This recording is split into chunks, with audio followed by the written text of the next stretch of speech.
Shabbat Shalom. Who wrote that song?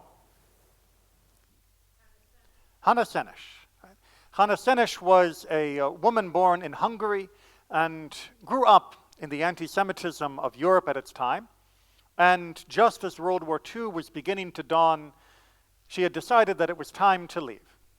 She moved to the land of Israel, then under British occupation and control, and sought a new life, a better life, along with the other thousands and thousands of Jews who had moved there over the previous 50-some years.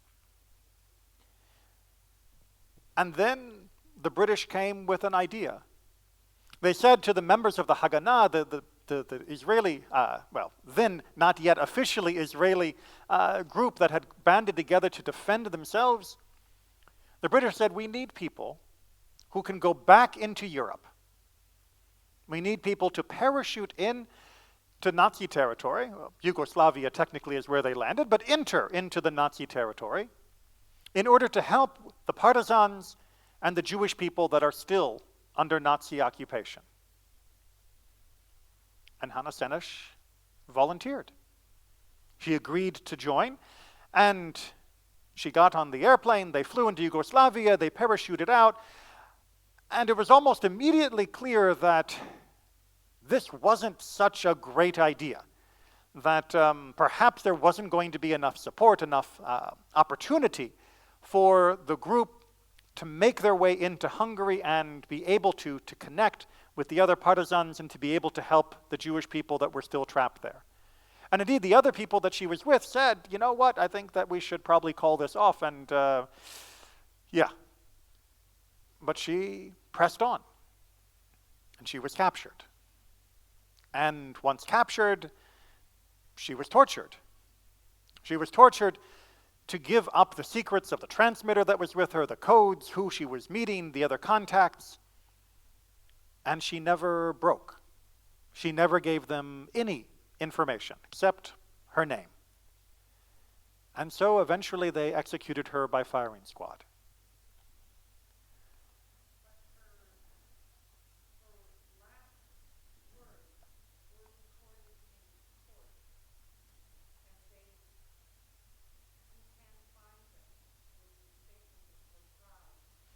Yes, they gave her a trial, if you will, and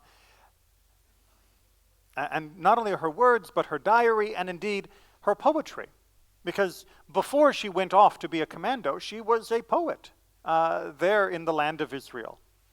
And indeed, the song that we just sang is most commonly known as Eli Eli, taken from the first two words of the song, my God, my God. But that's not actually the official title of the poem. Does anyone happen to know what the official title is? It's unfortunately been mostly obscured because we mostly read of this in song form rather than in the poem that she wrote.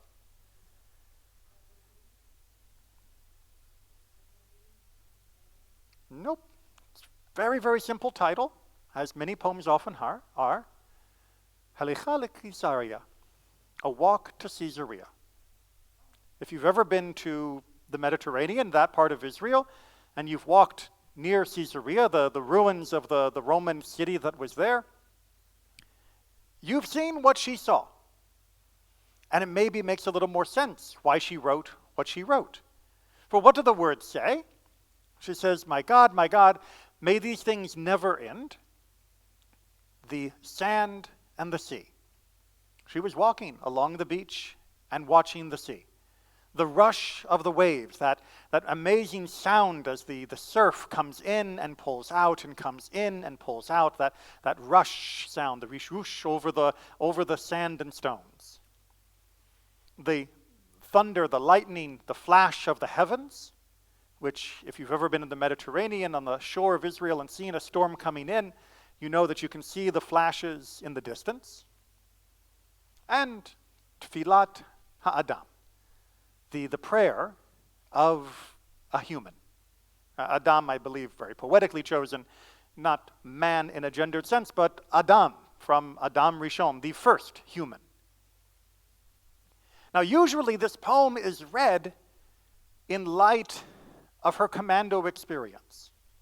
That this is the appeal of a person who is trapped in prison, who is longing for the freedom of the ocean, longing for the stirring of the storm, and is praying as they are in captivity. But she didn't write the poem in captivity. She wrote the poem in freedom. She didn't write the poem to be an anthem for those that fight against tyranny. She wrote the poem because she was reflecting on the beauty of her home, on the beauty that was in her heart, on the eternity of the world around her. Somebody who had been plucked from Europe and was walking in a dream through the miracle of the rebirth of Israel under the Zionists. And she was marveling at everything that she saw, all the senses that were stirred by this amazing experience. But we often forget that as we transpose the emotions we feel towards her tragic end backwards in time towards the poem that she is most famous for. But that does her a disservice, and it does the emotions a disservice. We are on the evening of 9/11. We will have more to talk about of that tomorrow. But too often we look backwards, and everything that has happened since is colored as though 9/11 was known, and therefore everything before it becomes shaded by that same brush. But that does a disservice. We have to recognize the beauty that comes from those that have hope, and those who appreciate the permanent, the eternal, that which is gloriously transcendent beyond the chaos and foolishness of human struggle, strife, and war. Hannah Senesh could see this when she walked along a beach, knowing the chaos of Europe, knowing the chaos that was spilling across the world. She could look at the shore and the waves. She could hear and see. And she could feel that there were things that would far outlast this petty conflict of the day. That there was truly a creation that was going to be there, regardless of what happened in that short term.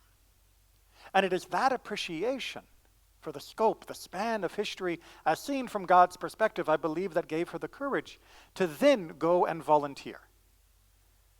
Because when you recognize that this is eternity stretching out, then you recognize that it is your chance to play a small role in it, to be part of the flow of the waves, to be part of the flash of lightning, to be part of the prayer of humanity. She was inspirational before she volunteered. She was a visionary before she volunteered. And her memory should be a blessing to all of us, even if she had, if only possible, been able to live and experience all the joys of the land that she helped to bring into the modern world. Shabbat Shalom.